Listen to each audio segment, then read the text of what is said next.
PSC chairman గా ఎట్టకేలకు అరికపూడి గాంధీని నియమించింది కాంగ్రెస్ పార్టీ. ప్రతిసారి కూడా పీఎస్సీ చైర్మన్ పదవి యాక్చువల్ గా ప్రతిపక్షానికి ఇవ్వడం జరుగుతుంది. అయితే దానికి భిన్నంగా ఈసారి కాంగ్రెస్ నేతకే కట్టబెట్టడంతో బీఆర్ఎస్ పూర్తిగా తన నిరసన వ్యక్తం చేస్తుంది. వ్యూహాత్మకంగానే ప్రతిపక్షానికి ఈ పదవి కట్టబెట్టినట్టుగా చెప్తూ ఉన్నారు. దీనికి సంబంధించి పూర్తి అప్డేట్స్ తెలుసుకుందాం. మా ప్రతినిధి సతీష్ అందిస్తారు పూర్తి అప్డేట్స్. అరికపూడి గాంధీతో కలిసి ఉన్నారు ఆయన. Over to you Satish.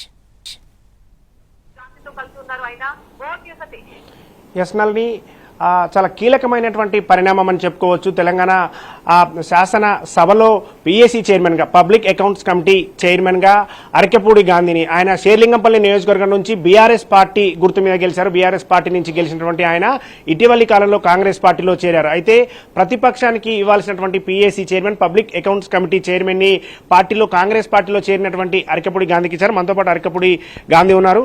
Sir, ఇప్పుడు మీరు పీఏసీ చైర్మన్ గా ఉన్నారు. కాంగ్రెస్ పార్టీ ఎమ్మెల్యేగా మీకు ఈ పదవి వచ్చిందా, బీఆర్ఎస్ ఎమ్మెల్యేగా వచ్చిందా? ప్రస్తుతం బీఎస్సీ చైర్మన్గా నన్ను ఎంపిక చేసినందుకు స్పీకర్ గారికి, చైర్మన్ గారికి, అలాగే ముఖ్యమంత్రి గారికి ధన్యవాదాలు. మేము నలుగురం అప్లై చేశాం బీఆర్ఎస్ పార్టీ నుంచి. పార్టీ ముగ్గురిని రికమెండ్ చేసింది. నేను ఇండివిజువల్గా అప్లై చేశా. అంటే మీరు అసలు నామినేషన్ కూడా వేయలేదు అనేది కూడా జరుగుతుంది. ఆ టైంలో పార్టీ చేసినటువంటి హరీష్ రావు, ప్రశాంత్ రెడ్డి, అదేవిధంగా గంగుల కమలాకర్ ముగ్గురు వేశారు. మీ పేరు కూడా ఎక్కడ రాలేదు. శాసనసభ్యుడిగా శాసనసభ్యుడు వీక్నెస్లతో మరో ఇద్దరు శాసనసభ్యులు వీక్నెస్తో నేను నామినేషన్ వేయడం జరిగింది. నామినేషన్ వేయలేదనే మాట తప్పు. నాలుగిట్లో నన్ను కన్సిడర్ చేశారు.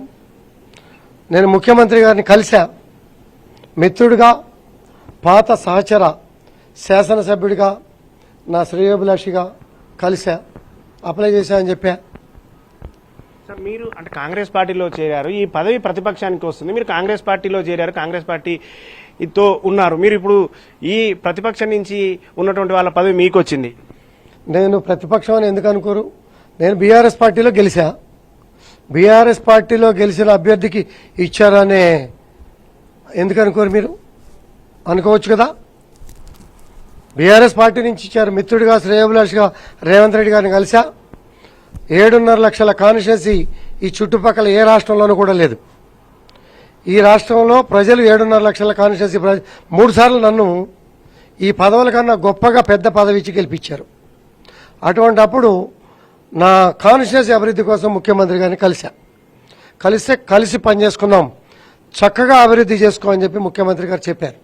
మీరు కాంగ్రెస్ కండువా కూడా వేసుకున్నారు, కాంగ్రెస్ పార్టీతో కలిసి ఉన్నారు, కాంగ్రెస్ అని అందరికి కూడా చెప్పారు. మీ అనుచరులు కూడా కాంగ్రెస్ పార్టీలో చేరారు. కాంగ్రెస్ కండువాన ఇప్పుడే మీరు చూశారు, పంతులు గారు వచ్చి చక్కగా కప్పారు. అలాగే ముఖ్యమంత్రి గారు దేవాలయ కండువా ఉంటే కప్పారు. చేతి గుర్తున్న కండువానో లేకపోతే వేరే బొమ్మలున్న కండువానో కప్పారా? ఇప్పుడు మనం 10 సంవత్సరాలు చేశాం.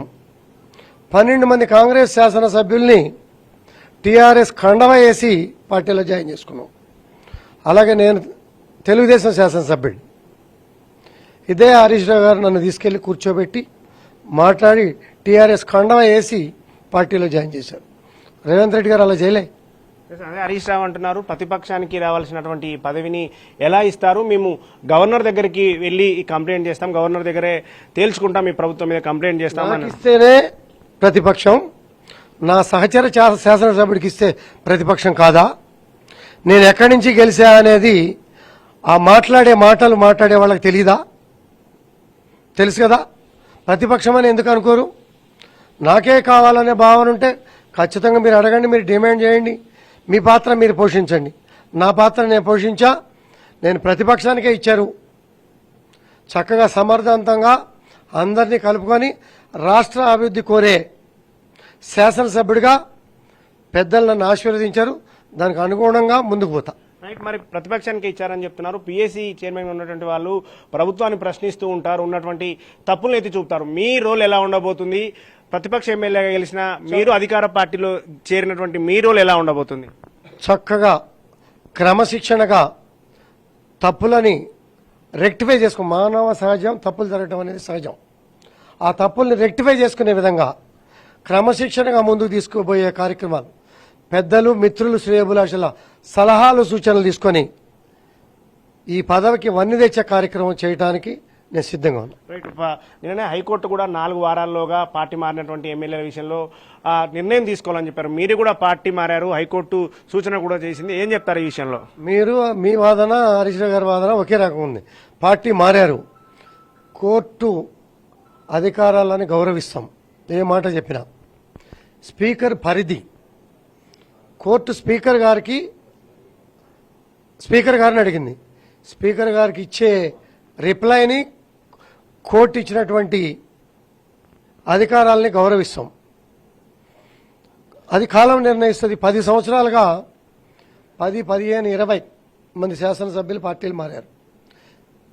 మన రాష్ట్రంలో ఇతర రాష్ట్రాల్లో కోకొల్లలుగా మారినటువంటి సందర్భం.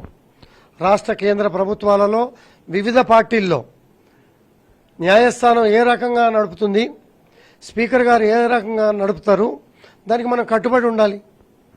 దానిలో రెండో ఆలోచనే లేదు. మీతో పాటు చాలా మంది ఎమ్మెల్యేలు జాయిన్ అవుతారు.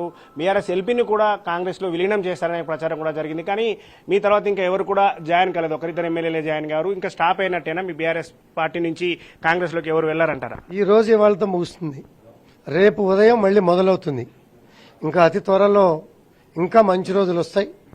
ఇంకా మీరు చూస్తారు, కాలం నిర్ణయిస్తుంది. రైట్. అది నల్ని చెప్తున్నారు. ఇప్పటికైతే తాను ప్రతిపక్ష ఎమ్మెల్యేగా గెలిచినటువంటి తనకే శేర్లింగపల్లి నియోజకవర్గం నుంచి గెలిచాను, తనకే ఈ పదవి వచ్చింది, తాను కూడా అప్లై చేశాను, దరఖాస్తు చేసుకున్నాను, అందుకే పిఎస్సి చైర్మన్గా తనకి ఈ పదవి వచ్చిందని చెప్పి అరకెపూడి గాంధీ చెప్తున్నారు. నళిని